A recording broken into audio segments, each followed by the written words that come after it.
유치권에 기한 경매 신청과 이제 경매 무효 부분인데요. 이 서울 북부지방법원 2011년 사례에서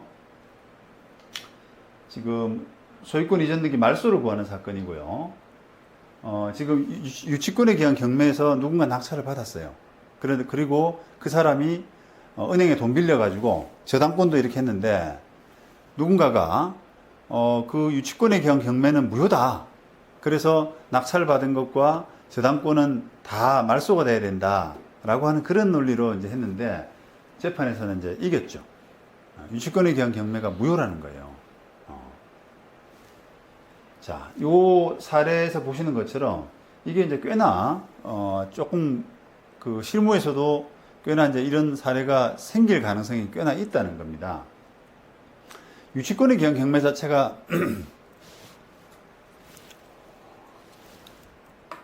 유치권에 기한 경매 자체가 사실은 이제 많지 않아서 여러분들이 눈에 띄진 않는데 유치권에 기한 경매로 이렇게 사고가 일어날 가능성은 상당히 많습니다.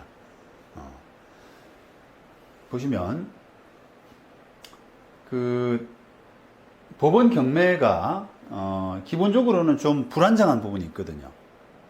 불안정한 부분이 있어요. 경매라고 그래서 뭐 이제 어떤 안전하다, 완전하다 이런 생각을 할 수는 없습니다. 법원의 개입에 의해서 절차가 진행되긴 하지만은 공신적인 효력이 완전한 건 아니에요. 그래서 공신적 효력이 이제 뭐 강제 경매 같으면은 조금 더 있고요. 기본적으로 조금 더 유지가 되고 임의 경매 같은 경우는 좀 더 부족하고 하는 그런 구조를 가지게 되는데 이 유치권에 기한 경매는 기본적으로 임의 경매 절차를 준용하도록 하고 있거든요. 그래서 공신적인 효과에서는 임의 경매 절차를 따를 수밖에 없고 따라서 경매 권원인 유치권이 존재하지 않으면 경매 절차가 무효되는 그런 한계가 있습니다. 자, 우리 이제 유치권을 이야기하고 있기 때문에 일단 그 강제 경매를 뭐 자세히 이야기할 건 없을 것 같고요. 그냥 예를 들어서 그 담보권 실행에 의한 경매, 소위 말하는 임의 경매 이야기를 좀 해볼 텐데요. 저당권에 기해서 뭔가 경매가 들어갔는데 그리고 낙찰이 되고 매각대금이 납부가 되고 낙찰이 되고 아까처럼 뭐 은행 또 대출도 일어나고 이런 상태까지 왔는데 나중에 알고 보니까 그 저당권은 껍데기뿐이었단 말이죠. 다 갚은 거예요. 돈을 다 갚아서 그 저당권 등기만 말소가 안 되고 이미 저당권은 무효가 된 그런 상태였는데 그걸 모르고 또는 알고도 경매 신청을 해서 낙찰이 됐다라고 하게 되면은 그 경매 절차 자체가 무효라는 겁니다. 경매 권은 집행 권한이 아예 없는 거죠.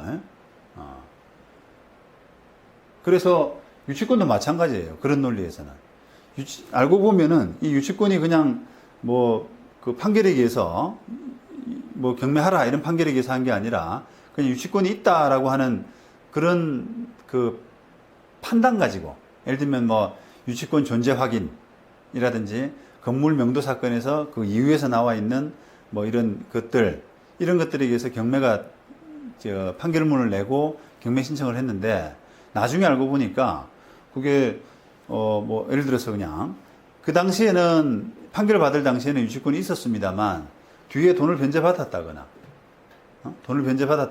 아니면 그 뒤에 점유를 상실했다거나 이런 변수들이 많잖아요. 그런데 이제 그럼에도 불구하고 경매를 친 거예요. 그죠? 그런데 그렇다 그러면 유치권은 없는 상태거든요. 그 당시에. 그래서 그게 나중에 그 경매에 따라서 뭐 낙찰되고 하더라도 나중에 재판을 해서 그 유치권이 없다는 부분이 드러나게 되면은 이 경매 절차 자체가 다 무효가 된다는 겁니다.